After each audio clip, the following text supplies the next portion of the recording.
Magandang umaga pong muli sa inyong lahat. Ako pong muli si Pastor Bong. Bumabati na isang mapagpalang Monday morning sa ating lahat. The book that we're gonna learn today is in the book of John. Yes, the book of John. Saan natin makikita si Jesus Christ sa book of John? Ito po ang ating foundational verse para sa ating pag-aaral today. John 11 verse 25 to 26. John 11:25 to 26. I am the resurrection and the life. He who believes in me, though he may die, he shall live. And whoever lives and believes in me shall never die. Do you believe this? Basahin po natin sa Tagalog. Sinabi sa kanya ni Jesus, Ako ang muling pagkabuhay at ang buhay. Ang sino mang sumasampalataya sa akin kahit mamatay ay muling mabubuhay. At sino mang nabubuhay at sumasampalataya sa akin ay hindi mamamatay kailanman. Naniniwala ka ba sa sinasabi ko? Merong isang tanong dyan that will really echo, that will really reflect our life, who we are as a Christian. It was a very sad and depressing day. Ito yung background niyan, okay? Isang malungkot, depressing day in the small village of Bethany on the eastern slope of the Mount of Olives sa gawing silangan ng Mount Olivas, mga kapatid, ano? As Jesus stood with a broken-hearted family, bakit? Anong meron? Anong nagaganap? Bakit sad and depressing day? Dahil nandoon ang mga kapatid, kaibigan, sa libingan ni Lazarus.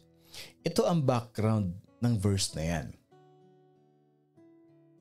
So lahat malungkot, lahat nag-iiyakan dahil patay si Lazarus. Yung kanyang mga kapatid, yung mga close dyan, yung mga kaibigan niya. And even, at dapat nating malaman na si Jesus Christ, malapit yan. No? They were close friends with the family of Lazarus. Malapit sa kanila yung magkakapatid na yan, mga kapatid. Pero yung katahimikan na yun, from that sad and depressing moment, okay, at the grave of Lazarus, binasag ni Jesus Christ yun. May binanggit si Jesus Christ, may sinabi si Jesus Christ sa kanila. At sinabayan pa yun. Pagkatapos ng statement ni Jesus Christ, nagbitaw ng isang powerful question si Jesus Christ para sa kanila. Isipin ninyo kung kayo'y nandoon. Kaibigan ninyo namatay, nakabalot na, inilibing na ron sa grave. Tapos dumating si Jesus Christ. Lahat kayo nag-iiyakan. Lahat kayo emotional. Wala kayong masabi. You cannot say anything. And you have nothing to say but just to mourn, to cry. And then suddenly magsasalita bigla si Jesus Christ. Sabi ni Jesus Christ, I am the resurrection and the life.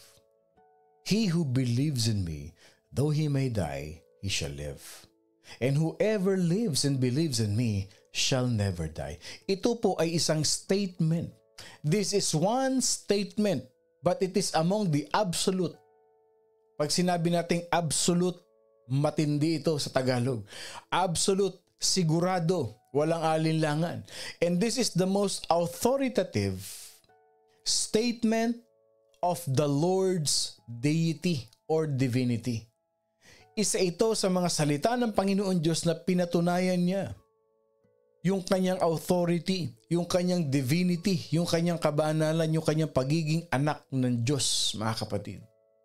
The resurrection is what separates him from the thousands over authorities, from the thousands over among other prophets that we have known, mga kapatid, in the history of mankind. Yung resurrection, kay Jesus lang nangyari yan. Maraming mga religion groups, mga kapatid, iba-ibang denomination, iba-ibang religious group, may sinasamba silang ganito, pangalan ganyan. Iba-iba yan. Alam natin, buong mundo, napakarami po. Napakarami nagkiklaim na prophet. May nagclaim pa nga na anak ng siya daw ang Kristo, anak ng Diyos. Ayun, hinuli, nag-mugshot na. Okay? Ayun daw kaharian, nandoon sa isang lugar sa Pilipinas. Awa ng Diyos, may picture na siya, front, left side, right side. Oh. Among many prophets, among many, ang tawag doon mga religious gurus, alam niyo ba na si Jesus Christ lang? Tanging siya lang. Kasi siya lang naman talaga ang tunay na anak ng Diyos. He is the Son of Man, the Son of God, and one true God, King of King, Lord of Lords. Kasi siya lang ang nag-resurrect. Lahat ng mga sinasamba ng mga religious na yon, hanggang ngayon, wala na. Abo na. Pero si Jesus Christ nabuhay. Kaya alam niyo, pagdating sa mga doctrine, sa mga aral na yan, sige nga, patunayan mo nga na totoo yung inyong relihiyon na yan, ganyan. O sige nga, putunay na Diyos bakit hindi na bumangon? Nandiyan na yan. Hundreds of years na, thousands of years na yan, hindi nandiyan pa rin. Paikot-ikot kayo dyan. Pero yung Diyos namin buhay. Na-resurrect after 3 days. At hanggang ngayon, buhay na buhay. Amen. Can I see an amen to that?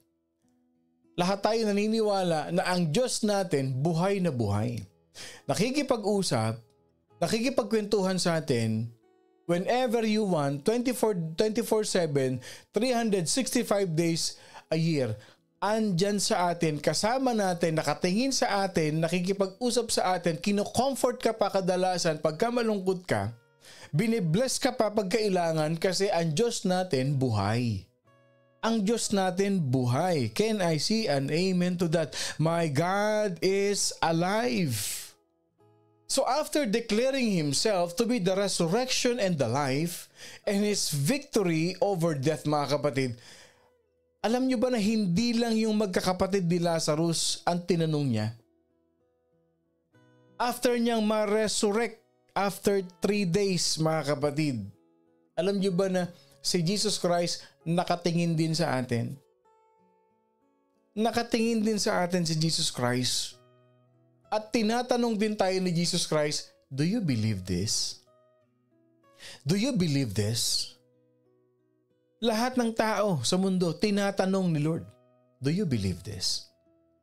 Yung mga tao na may sakit, may terminal na, yung mga 3 hinga na lang, bibitaw na, kaharap niya si Jesus Christ kasi believer siya, tumanggap siya kay Lord, may relationship ka kay Jesus Christ.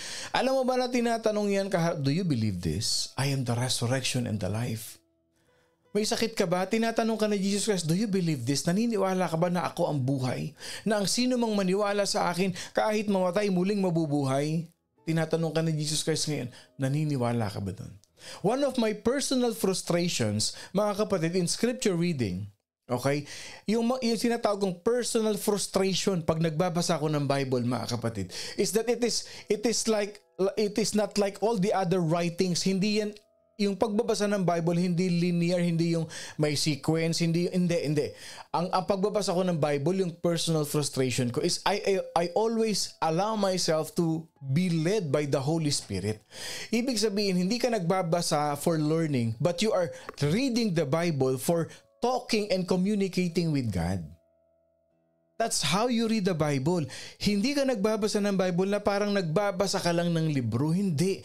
Pag nagbabasa ka ng Bible, nakikipagkwentuhan ka sa Panginoon Diyos.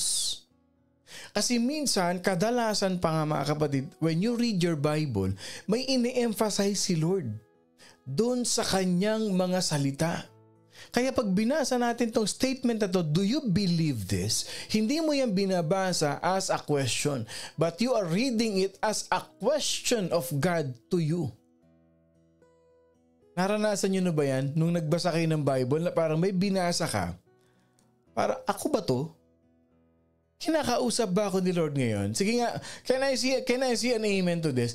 Nung binasa nyo yung Bible nyo, parang tama yung sinasabi ng Bible sa akin ngayon na parang, Lord, kinakausap niyo ba ako ngayon, Lord? Yung pag-open mo ng Bible mo, may nabasa ka na talagang tinamaan ka tapos naiyak ka. Tapos sabi mo, Lord, sinasagot mo na ba yung prayer ko, Lord? Lord, ito ba yung panalangin ko, Panginoon, na nababasa ko yung salita mo ngayon, Lord God? Ako ba itong tinatanong mo? Sa akin ba tong sinasabi mo sa binabasa ko ngayon? Then we are learning a lot where he put his emphasis on his words. At kung meron nga lang tayong recorder, no? Yung bang dinodocument natin yung ating dinodocument natin yung ating pagbabasa ng Bible, that one time nagbabasa ka ng Bible na parang merong maliit na boses sinabing, I love you, anak. Nandito lang ako, anak. I will never leave you.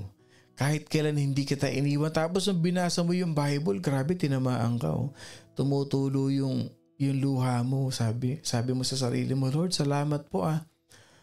Yung paggising ko ng umaga, binuksan ko yung Bible, inopen ko ito, binasa ko, and then Lord is communicating to us. Don't read your Bible. Allow the Bible to read you. Allow God to talk to you. Ang Bible po, mga kapatid, ito ay pakikipag-usap natin sa Panginoon Diyos. This is God's way of communicating Himself to us. Yan ang pagbabasa ng Bible. Kaya yung statement dito, do you believe this? Ibig sabihin, kinakausap tayo ni Lord, mga kapatid. Sino sa atin dito naniniwala na tanong sa atin yan, do you believe this? Or perhaps he emphasized the last word in his question, do you believe this? Alam niyo yung question na yan? Napaka-intensify niyang question na yan. It is an intensely personal question to us. The truth, yung katotohanan, that our salvation is a personal and individual matter. Tinatanong ka ngayon ni Jesus Christ, do you believe this? Alam nyo kasi at the end of the day, after everything sa buhay natin, when it comes to saving faith, yung tinatawag na finished work of Jesus Christ is what really matters. Ang pinaka-importante sa ginawa ni Jesus Christ sa krus ng Kalbaryo. What Jesus Christ did on the cross of the cross of Calvary, mga kapatid, ang pinaka-importante rito, yung personal, yung individual natin sa Panginoon. Hindi yan yung pananampalataya ng nanay mo, ng tatay mo. Hindi pananampalataya ng asawa mo. It's not about who your husband believe, who your wife believe, who your mother believe, yung lola mo. Kasi baka magalit ang lola ko yung lola ko napaka-religious kasi niyan yung asawa ko kasi religious yan. Kaya wala akong magawa Hindi ang asawa mo, hindi ang lola mo, hindi kung sino man na makapagliligtas ng kaluluwa mo. Si Jesus Christ lang. Kaya ang tanong dito, do you believe this? Tinatanong ka niya. Do you believe this? It is a very personal question, mga kapatid. Hindi dahil sa paniniwala ng iba, kundi anong paniniwala mo? Anong pagkakakilala mo kay Jesus Christ? Because eventually, pag dumating ang Panginoon, yung barkadahan ninyo mabubuwag yan. Kasi isa-isa tayo haharap sa Panginoon. Sa tingin niyo ba, do you think that the death and the resurrection of Jesus Christ should only remain a history? Sa tingin ba ninyo yung pagkamatay ni Jesus Christ sa krus ng Kalbaryo, dapat lang nating maisip na ito'y nangyari lang mahabang panahon? History na magandang kwento? Hindi. Nangyari yun para noon, ngayon at magpakailanman. That question is personal. Do you believe this? Jesus asked this question in the Bethany Cemetery and his emphasis was placed on the word believe. Yung question na yan, nangyari yan doon sa simenteryo ng Bethany. At anong ini-emphasize doon? Believe. Jesus Christ is not interested in whether or not we were giving intellectual acknowledgement to His claims. Hindi siya interesado na nai-impress tayo sa sinabi ni Jesus Christ, nai-impress tayo sa galing niyang magturo, nai-impress tayo sa mga tinuturo niya. Hindi. Ang ini-emphasize dito ni Jesus Christ, ikaw, anong paniniwala mo? He wants to know if we believe what He has said.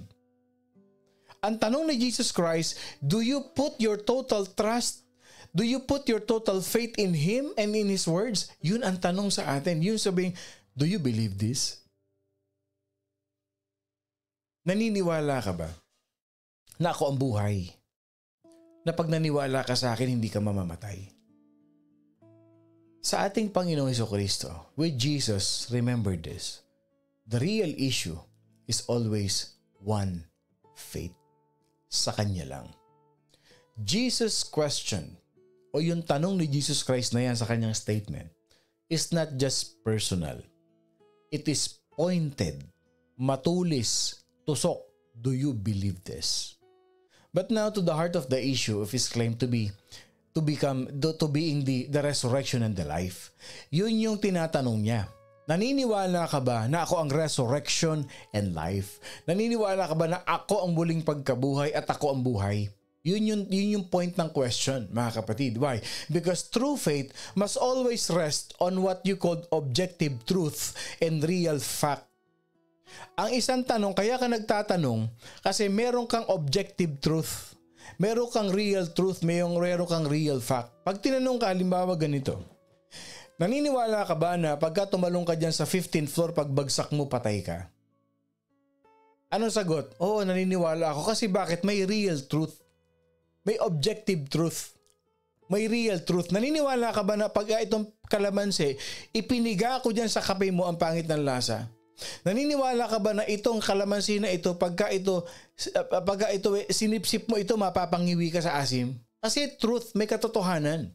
Kaya nagtanong si Jesus Christ, do you believe this? Kasi totoo na siya ang resurrection, siya ang life. Yun ang ibig sabihin dito.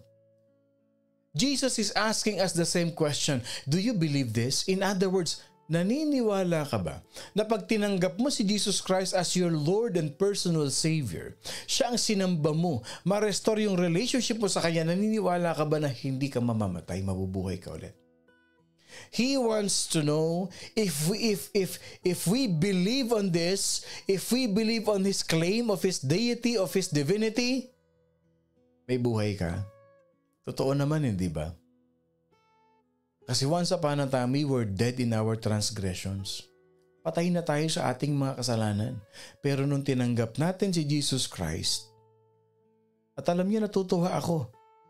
Dahil sa morning devotion, may mga tumatanggap dito sa morning devotion.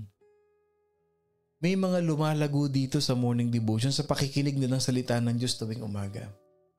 At kung isa ka doon sa lumalago sa salita ng Diyos, lumalalim ka sa pagmamahal mo kay Kristo, lumalalim ka sa paniniwala mo, nababago ang buhay mo, be honest to say an amen.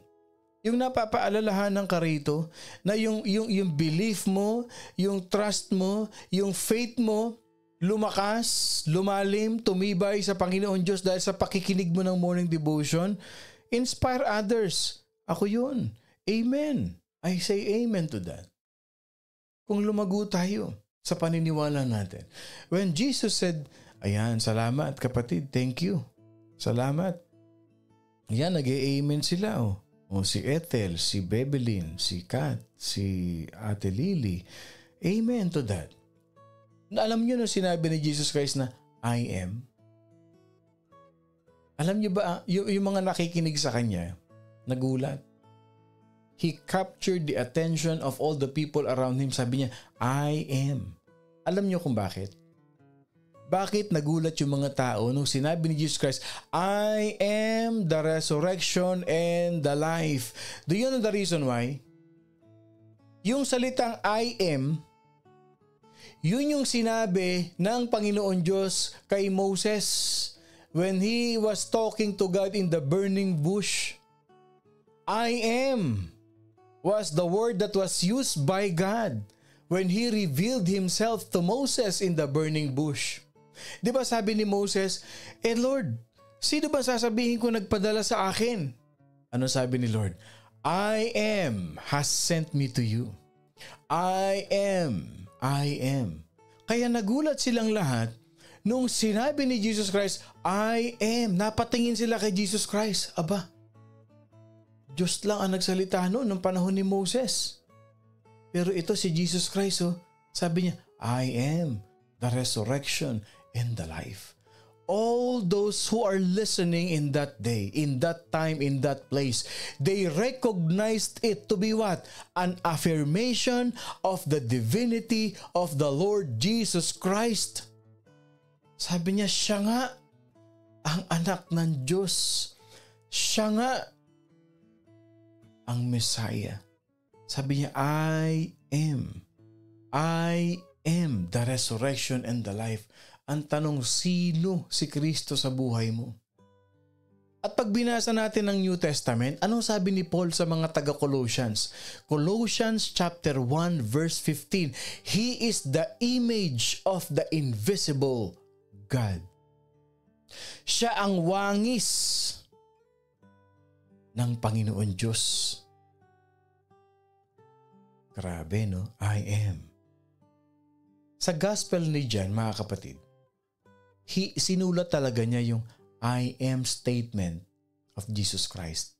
Pag binasa niyo ang book of John, merong 7 I ams na makikita niyo dyan.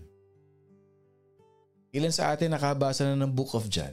Yung 7 I ams, lahat nasa book of John yan eh. I am the door, I am the shepherd, I am the vine. Yan yun. Yan yung si Jesus Christ. I am the way, I am the truth, I am the life. The question is not only personal and pointed. It is precise. Bakit precise? Diretso sa atin. Precise, ikaw. Ikaw, Jem, ang tinatanong ko. Ikaw, Elma, tinatanong ko. Ikaw, Teresita, tinatanong ko. Ikaw, Julie, tinatanong kita. Ikaw, Josie, tinatanong kita. Precise yan. Do you believe this? Naniniwala ka ba dito? At meron pa, may bonus pa.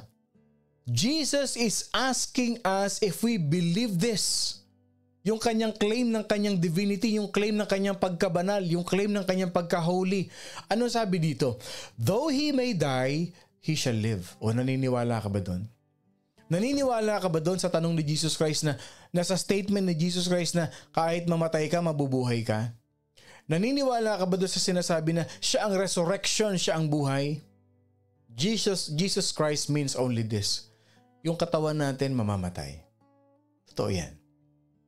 The body may indeed surely die, but not the spirit. Our soul will enjoy the goodness of heaven. And one day, yung katawang tao na namatay, yung body natin namatay, it will be a resurrected body. Walang sakit, walang peklat, walang karumihan, malinis na malinis, resurrected body. At magwo-worship tayong lahat sa langit. Alam nyo, morning devotion family, kapit lang. Walang iwanan, walang alisan. Sama-sama tayo magpupuri sa Panginoon. There is a part of you that will live as long as God lives. Kailan yun? Forever and ever and ever. Kaya sa Panginoon, may forever. Yung mga love life natin na yan, sometimes walang forever. Pero kay Lord, may forever. There is another life. Ang tawag dyan, million times, million longer than this one. Ang tawag doon, eternity. Ngayon ang tanong, do you believe this? Jesus wants to know if you believe His claim about His deity. Jesus is asking you. Jesus wants to know if you believe your destiny with Him. Alam niyo, maraming tanong sa buhay natin eh. Maraming tanong na hinaharap natin, na pilit natin sinasagot sa buhay natin. Saan ba ako mag-aaral ng college sa mga estudyante? Saan ba ako bibili ng bahay? Saan ba ako makakabili ng ganito? Saan ba ako makakahanap ng ganun? Saan ko ba matatagpuan ang forever ko? Saan ko ba matatagpuan ang love life ko? What profession should I go? Anong gagawin ko pag nag-retire ako? Saan ako magre-retire? Sa Pilipinas, sa Africa, sa Amerika, sa Canada? Saan ba ako magre-retire? With whom will I spend the rest of my life in marriage? Sino ba talaga makakasama ko sa buhay ko? But there is only one question. One major question. Pag dumating yung point na tayo ay uuwi na at gagraduate na tayo sa buhay natin. Yung tanong ni Jesus Christ, do you believe this? Do you believe this? Na kahit mamatay ka, mabubuhay ka ulit. At yung buhay na yon, ang tawag doon, eternal life. Tanungin mo yung sarili mo. Baka masyadong nauubos yung panahon mo. Masyadong nauubos ang oras mo sa mga bagay na iiwan mo rin isang araw. At hindi mo na focus yung isang question na ito. Do you believe this? Jesus began this question with a statement. Kaya nga huli yung tanong eh. Ano sabi ni Jesus Christ? I am the resurrection and the life. He who believes in me, though he may die, he shall live. Alam niyo ang buhay natin dito, maiksi lang. Pero yung buhay natin sa Panginoon, eternal, mahaba. Dito nga, pagka namedad ka ng 70, bonus na yan. Pag nag-80 ka, consolation prize, bonus, dala mo na lahat. Pag nag-80 ka, jackpot ka. Pag nag-90 ka, jackpot ka. Pag nag-100 ka, jackpot ka pa rin. Pero may hangganan eh. Pero alam niyo ba, yung buhay natin sa langit, pag pinaghandaan natin yan, pag tinanggap natin ng Panginoon, yung buhay natin doon walang hangganan. Kaya nga eternal life. Ang sarap kaya nung ganun, magpupuri ka lang everyday. Tapos si Jesus Christ makikita mo nandiyan sa may bandang pintuan ng tabernacle. Tapos magpipreach si Jesus Christ, makikipag-worship sa atin, magpe-fellowship sa atin si Lord. May mga ministry tayo sa kingdom niya. Pero ang tanong, do you believe this? You have to settle the issue once and for all. Paano natin isisettle yung issue? Let's join Martha, yung kapatid ni Lazarus. Anong sabi ni Martha? John 11:27. Tinanong sila ni Jesus Christ, do you believe this? Dapat ganito rin ang sagot natin. Yes, Lord. I believe that you are the Christ, you are the Son of God. Dapat pag tinanong tayo, sino ba si Jesus Christ sa'yo? Siya ang aking Diyos at ang aking tagapagligtas. Ano pa? Siya ang buhay ko. Ano pa? Sa Kanya nanggaling ang lahat. Ano pa? Siya nagbibigay ng lahat sa akin. Siya lang ang Diyos ko, nag-iisang Diyos ng buhay ko. At maglilingkod ako sa Kanya hanggat may hininga ako. Kasi naniniwala ako, though I may die, but I will live eternally. Naniniwala ako that Jesus Christ conquered the grave. He is the resurrected Christ. At kung nabuhay uli si Jesus Christ, pinakita lang niya na meron ulit akong buhay after physical death. Matatagpuan natin ang ating Panginoon Diyos, the great I am, walking through the pages of the book of John. He is the resurrection and He is the life. Jesus wants to know if you believe His claim. Gustong malaman ng Panginoon ngayon kung naniniwala ka dun. Sa kanyang statement, His own deity, and your own destiny. Kapatid ko, nakikinig ka ngayong umagan to. Hindi aksidente na naririnig mo itong message na ito. It only proves one thing. Na ang pagmamahal ni Jesus Christ, hindi nagbabago kailanman. Matagal ka mang nalayo sa Kanya, but as you listen to this morning devotion, He is calling you. He is knocking in your heart. Huwag mo sayangin yung pagkakataon. Tanggapin mo siya bilang iyong Lord and personal Savior. At kung handa ka na kapatid, napapasukin si Jesus Christ sa puso mo ngayon, sundan mo lang ako sa maiksing panalangin. Ready ka na ba? Sige. Panginoon Diyos, inaamin ko po na ako'y makasalanan. At ikaw ay namatay sa krus ng Kalbaryo upang ako'y matubos sa tiyak na kamatayan. Sa araw na ito, tinatanggap kita bilang aking Lord and personal Savior. Pumasok ka sa puso ko, manahan ka sa buhay ko. Salamat sa kapatawaran ng aking mga kasalanan. Amen. Kapatid, kung sinundan mo yung maiksing panalangin na yan, congratulations. You believe in the resurrected Christ you will spend eternal life in heaven with Him. Tayo po'y manalangin. Mapagpalang Ama, marami pong salamat sa umagang kay ganda na pinagkaloob mo sa amin. Tunay na Ikaw ay Diyos at dakila at naniniwala kami, Panginoon, na canister lang ito, Panginoon, itong aming physical body. Because one day, we will be resurrected and we will be up there in heaven, spending eternal life with you, our Lord and Savior. Salamat sa morning devotion. Patuloy mo pong gamitin ito, Panginoon, upang makaabot pa kami, Lord, ng maraming kaluluwa na nangangailangan ng salvation, ng iyong grace, ng iyong mercy, ng iyong kapatawaran. Gamitin mo ang morning devotion family and even lahat ng nag-encounter, lahat ng nakikinig ng morning devotion to share the gospel, to spread the gospel, and to save those who are lost, Panginoon Diyos. Salamat po. Binabalik namin sa iyo ang mataas na papuri. We give you all the glory and the honor and the highest praise. And we claim that this week will be an amazing week to all of us as we start our day right. Lord, we pray this in the name of the Father, the Son, and of the Holy Spirit. Let your traveling mercy be upon each and every one of us, and may you bless the works of our hands, Panginoon Diyos. In Jesus' name we pray. Amen and amen and amen. Magandang umaga pong muli sa inyong lahat. Ako pong muli si Pastor Bong. Bumabati na isang mapagpalang Monday morning sa ating lahat. Laging tatandaan, si Jesus Christ lang ang number one sa buhay natin. Lahat ng dapat paniwalaan, nandun lang yan, na kay Jesus Christ lang. At huwag na magkakalimutan, we are indeed blessed by God. I love you all, mga kapatid, with the love of the Lord. Totoo yung sinabi ko kanina, na-miss ko kayo. Bye-bye.